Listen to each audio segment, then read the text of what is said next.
tail over his head. This guy here is one of the longest hitters to come out of the state of Texas right now.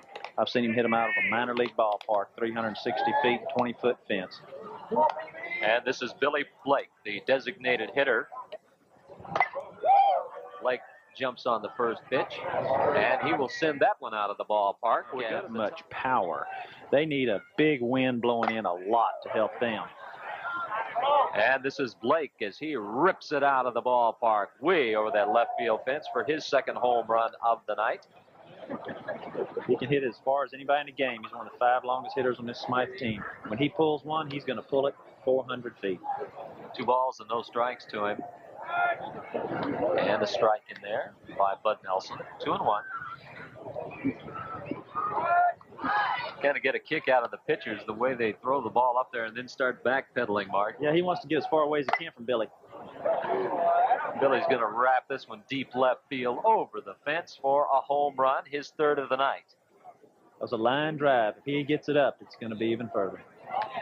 And you can see Blake trotting around the bases, and there goes Bruce Mead in front of him. So 2 runs will cross the plate on that home run, 2 more RBIs. Watches that ball all the way in and just unloads on it. He got all of that 285 pounds.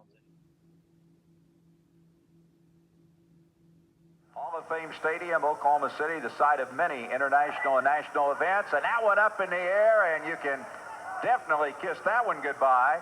Appropriately so, it's right out by the ASA sign. Those are the kind you like to see right out near that sign, Jan.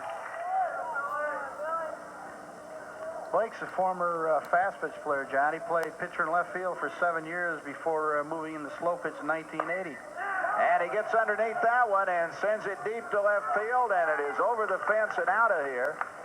And with Tucker on in front of him, the Steels are threatening to hit the 30 mark here in the second down. Deep enough. That one was out of there.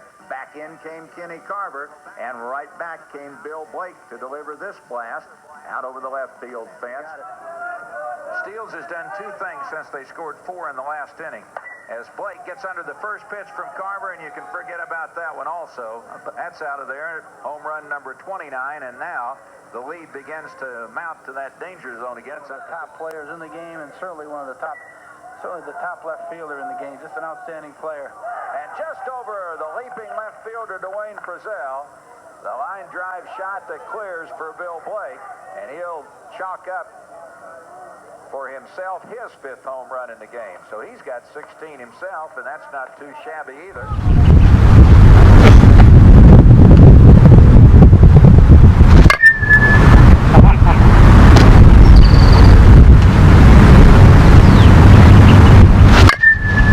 Damn, dude, it rattles. That's a 30-year-old sound I'm hearing, man. Yep. Fucking with men. The cap. Look at the cap. Oh, it even has your shit in it, dude. No, it ain't got no shit. It even has your shit in it, bro. No, what the fuck? Alright, in this video I want to talk about something that a lot of you guys don't know. And I wouldn't be talking about this if I wasn't there to witness it. And kind of explain a lot of things that Blake did back in the 80s. Whenever I started hitting with Billy, and I don't know if you guys heard the story, but I just started playing in 1981. I was 21 years old, softball. Well, I could pitch. In other words, I can throw a strike every time. I started off pitching for a team that played at a little ballpark, one field ballpark here in San Antonio. Well, Billy played there too when he wasn't traveling, because it wasn't far from his house. So he would show up and play. And he watched me pitch, and he come up and asked me, you got a job, and can you, if you want to come out and pitch to me 3 days a week. Well, Billy used to hit on Monday, Wednesdays, and Fridays back in the day when he wasn't playing on weekends, and to get ready for the season. And he would hit balls till his hands bleed, 250 balls, and he wouldn't stop. He wouldn't take rounds. He'd have one round, and it was 250 balls that he would swing hitting, 200 to 250. that he would hit. He wouldn't do 30, whatever. He wouldn't do that shit. 50, you know. He would hit them all. And there's little techniques that, I'm getting way ahead, off in a different direction, but different techniques that Billy used to do to get prepared.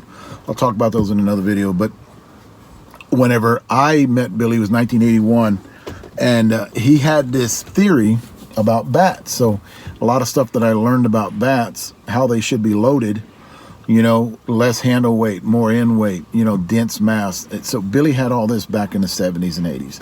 Well, when I came along, he was hitting bats, and you remember they were the dome bats back in the day.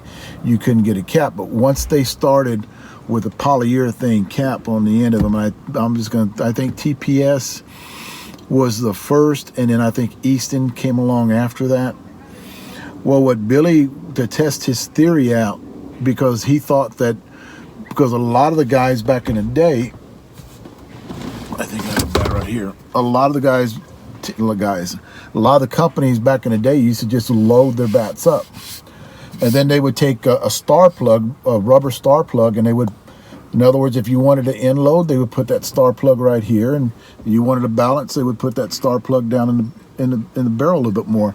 Well, Billy tried to explain to these people, because he did play ball, and they would come up and talk to him, like from Easton or TPS, and he would try to explain, you need a trampoline effect. Even with the aluminum, you need a trampoline effect.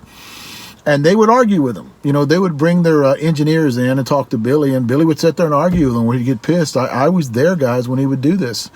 We had a convention every year in San Antonio. It was kind of like the Hunters Extravaganza that we have here in Texas, the Hunters in San Antonio.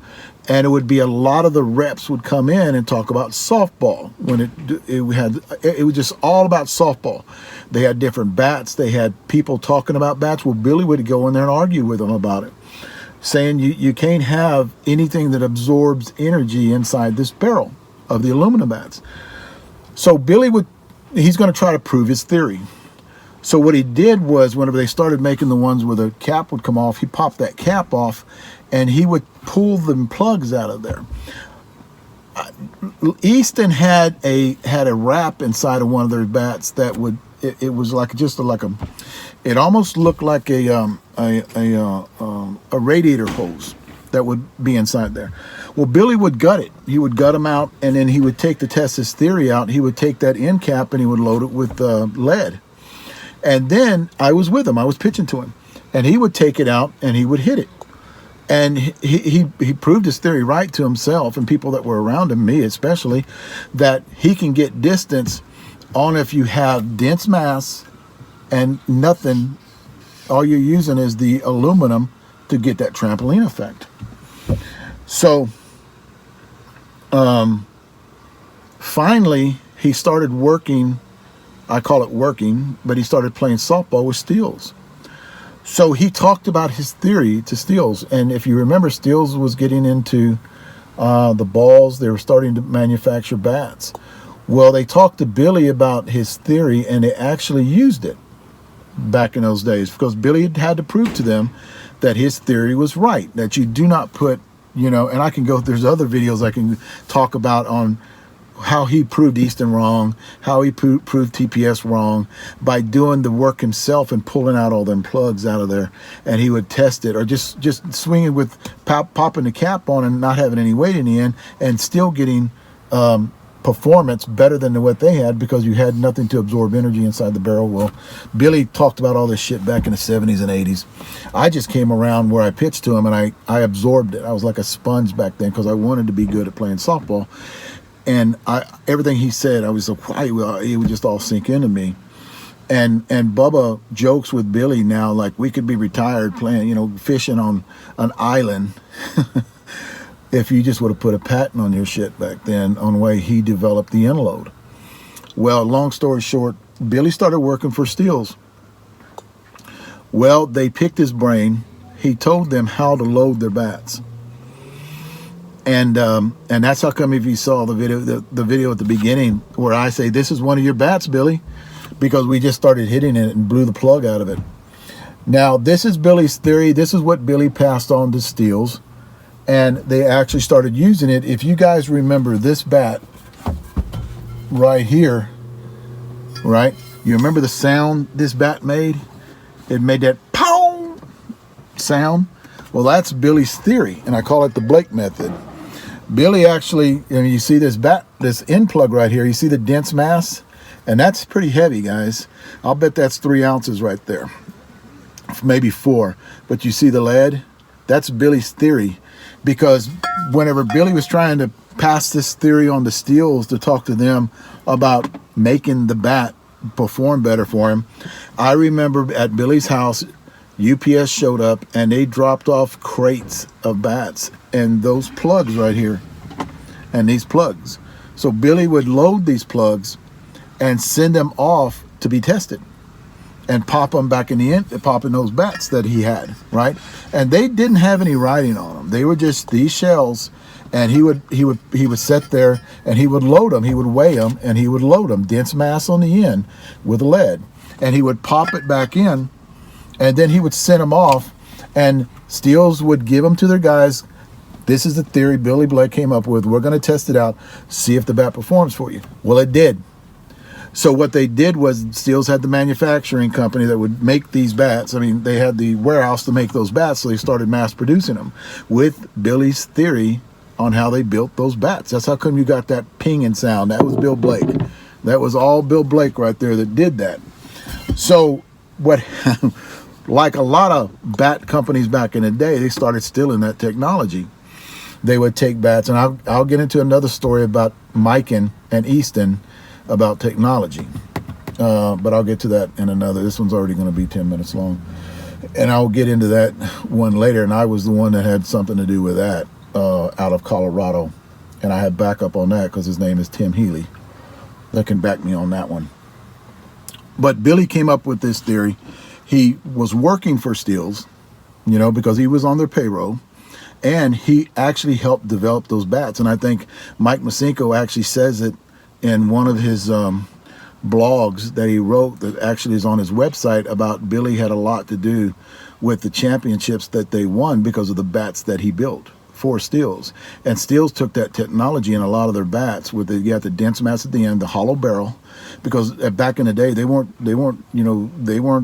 making those barrels hollow. Billy actually came up with pulling the plugs out of those and just using dense mass and having the barrel work for you. So everything that I know about bats, Billy has taught me through the years, and I was there whenever this was happening. Just a little, I'll be going through these videos. I call them the Blake Method videos. I'll be going through these videos and talking about what Billy did to develop, because he was the bat tester back in the day. He would take his theory. He's got an engineer brain, and I tell everybody this: you need to talk to Billy about bats because he knows everything about bats. Handle flex, even back in the aluminum days where he was talking about handle flex. The handle's too stiff. The handle flex is a little bit better. The the C405 aluminum, CU31 aluminum. There's a few other ones I can't even remember because it's been so long ago on our mode. So that's Billy. This is Billy. Billy designed this bat. That right here is the Blake method, right there. So we start joking around Billy, and Billy even got away from, after a while, whenever he would send these bats off, Billy got away from loading them with the lead that you see in here. He got away from loading them with the lead, and he started loading them with tungsten. Tungsten's like rubber, but it weighs like lead does, dense mass. And he sent these off to Steels, so Steels took those prototypes. They would test them with the players, and then they would come back and say, okay, we're going to do it like this, and this is how we're going to load them. And then Steels would mass produce those bats that Bill Blake built. Thanks, guys.